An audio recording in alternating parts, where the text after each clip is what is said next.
Morning YouTube, how are we all? Anyway, Right Wing Willie coming at you.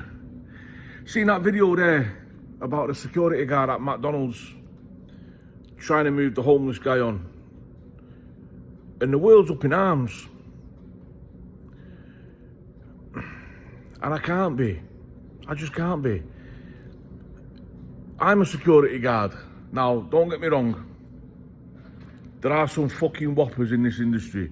There are people that put on a uniform and put that badge on and they leave the personality and who they are on the bench. I got no time in the day for people like that and bullies. No time in the day for them. Don't like them, not one bit. But let me go back to this. I'm a security guard and I get asked, in my job, I get asked quite a lot to move homeless people on. Now this is conflicting for me, because I'm a firm believer that, you know, when people are on their arse through whatever, it might be through their own choices that they've made or circumstance, because let's have it right, most of us are only a bit of bad luck and a few bad choices away from being on our absolute arses.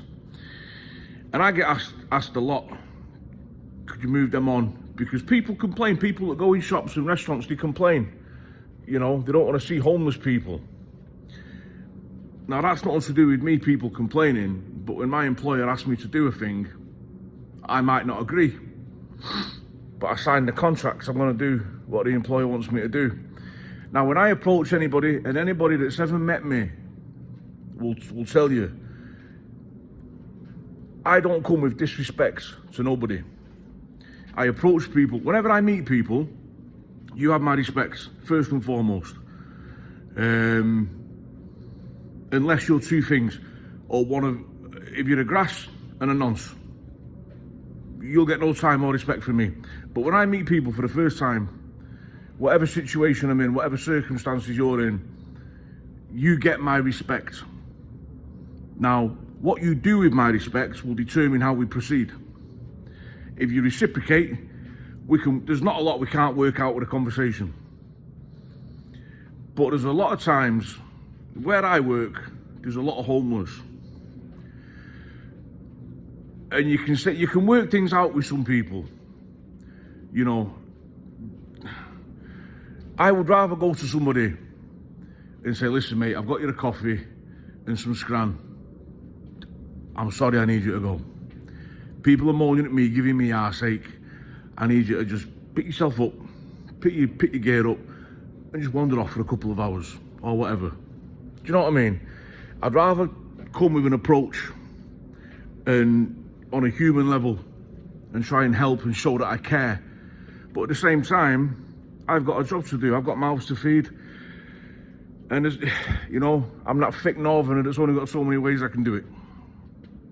Now, if you're outside the shop and you see me handing out coffee and croissant, which is all free, you know, companies will provide it for people if you're on your arse, because it's good PR.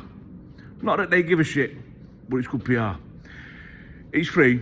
Now you might see me handing it out, getting down on my knees, talking to people, and you might think, you know, you're either going to think, what a gem, or what a fucking faggot. I don't care what you think. And at the time, I might be asking them to move. Now that person might turn around and tell me to go and fuck my mother. Oh, fuck you, dickhead. You don't know what this is like. I don't fucking moving. I'm going fucking nowhere from you. What would you like me to do with that? I'll tell you what I'll do with it. What I do is I say, listen, I'm going to leave you to calm down for a minute. I'm going to go away. I'm going to remove myself from the situation because I've just agitated you. You please have a think for 5 or 10 minutes. I'm going to go for a walk. And I'll have a think and see if we can come to a solution. When I come back to that person, you might see me approaching a homeless person, and then you might see me dragging them down the fucking street by their ankles and throwing all the stuff after them, because for the second time in 20 minutes, they've told me to go and fuck me mother after I've approached them respectfully. So it really depends at what point you come into the situation and what you see and what you hear. So I don't know the security guard. He might just be an absolute bully. The kid might be a fucking dick. Do you know what I mean? He might have just gone out there and gone, oh, you're going to have to fuck off. And when they said no, he might have just gone and got the bleach and water. I don't know. I didn't see the whole thing. You know, that guy might have been there for an hour or two telling him to get fucked, you black bastard, this, that and the other. You don't know. I don't know because I weren't there. All I know is, I know that situation from a couple of different perspectives, because I've been on my ass and I'm a security guard. So bear it in mind before we go. And listen, I hope the security guard learns. If he's made mistakes, I hope he learns from them in his next job. I hope he gets it right. And I hope the homeless kid, God bless him, I hope he gets help. I hope he comes to something and he, you know, his situation turns around, whether he helps himself or somebody else helps him. I really hope they do. I really hope they do. I just wanted to get that out there because everybody's just, you know, it only spins one way, doesn't it? For a lot of people. Anyway, good luck to everybody. Great day.